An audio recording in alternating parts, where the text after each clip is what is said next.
అతిథి దివ్యాంగుల ఆశ్రమానికి సహాయం హనుమకొండ జిల్లాలోని పేడపల్లి డబ్బాల సమీపంలో ఉన్న అతిథి దివ్యాంగుల ఆశ్రమంలో అన్నదాన కార్యక్రమానికి దివ్యాంగులకు నేస్తం సభ్యులు 1 క్వింటాలు బియ్యము అందజేశారని పేర్కొన్నారు. ఈ కార్యక్రమంలో నేస్తం అధ్యక్షులు గడాల కుమార్, ఉపాధ్యక్షులు నాగరాజు, అల్లి సతీష్, కోటగిరి చిరంజీవి, చదిరాల మహేష్, గడారి సురేందర్, సర్దన నరేందర్, నర్రా పున్నం, గడాల అజయ్, ఎండి జాంగీర్, రవికుమార్ తదితరులు పాల్గొన్నారు.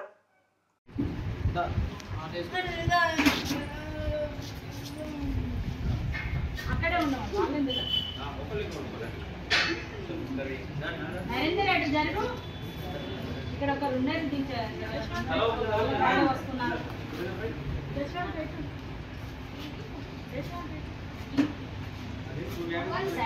చేసిన పెద్దలందరికీ కూడా పేరు పేరున నమస్కారాలు, అలాగే కృతజ్ఞతలు.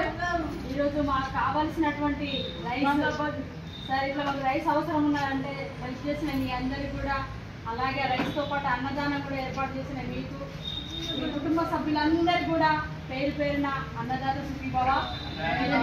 అందరూ కూడా ఆయు ఆరోగ్యాలతో నష్టం చల్లగా ఉండాలని